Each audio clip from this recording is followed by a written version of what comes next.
Now gitagaan ka sa Dios og message imong life para imo nang i-share ngadto sa uban. Sa time nga nahimo kang anak sa Dios, gidawat nimo si Christ imong Savior, gitawag ka sa Bible og messenger. Ang messenger, ikaw ang spokesperson in behalf sa Dios. Sa to pa musulti ka o ikaw ang gamiton sa Dios para mahatag sa Dios ang iyang mensahe ngadto sa mga katawhan.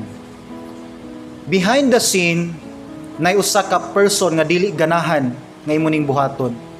Si Satan o iyang mga demons, di niya gusto nga imong kinabuhi mahimong blessing ngadto sa uban.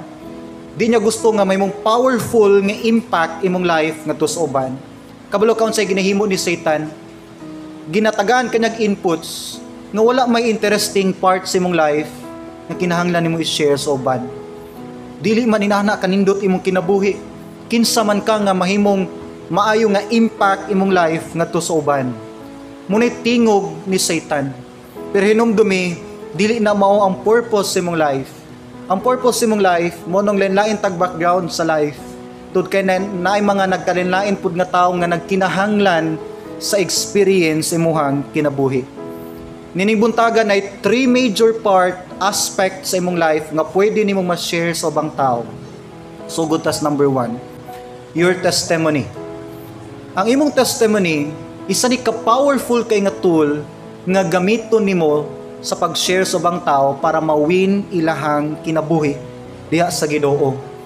Ang imong testimony mao ni ang story sa imong life before ka nakadawat ni Christ, during nakadawat ka ni Christ ug ang mga butang nga imuhang na-experience diha sa Ginoo.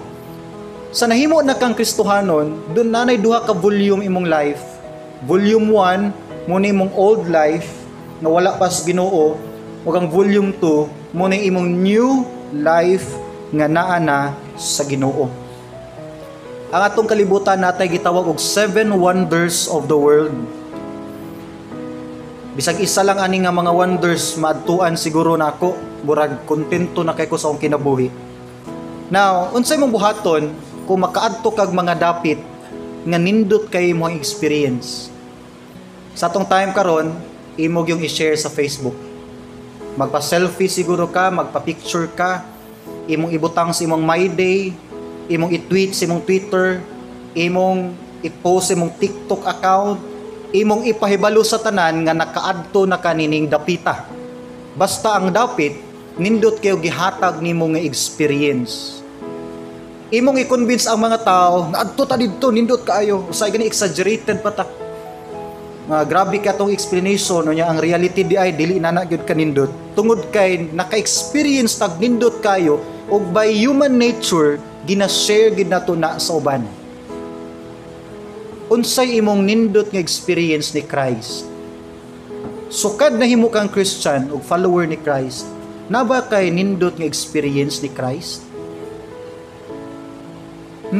Moing kog nindot nga experience siguro inyo ginahuna nga happy kay ka. I know daghan kay treasure sa ato experience sa pagka-Christian. Kung nindot imong experience sa imong Christian life, naay part nga nindot. By nature, di gina niyo malpugngan ni i-share pod sa uban. Gawas kung wap agid kayo nato nasabtan ang essence sa pagka-Christian. Once di nato masabtan ang Christian life, lisod kay mangitag great experience nini nga life. Muna ang Christian life, isa ni ka life process. Isa ni ka proseso nga ginaumol ka sa Ginoo sa bag-ong principle, bag-ong window, bag-ong pultahan, bag-ong dream ug journey sa imong life.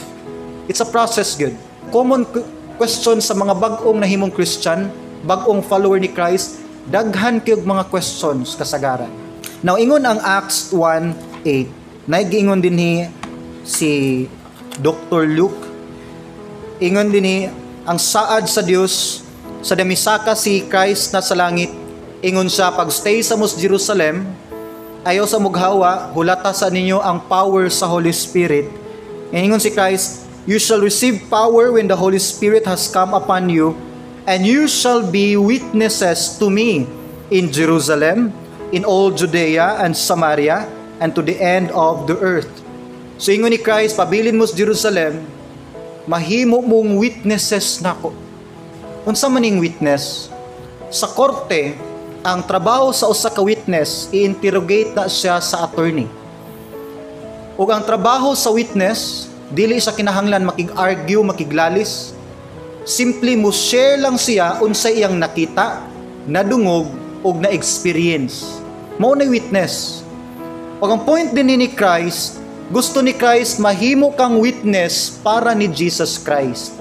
It means powerful kayo ang imong experience, ang imong testimony diha sa Ginoo.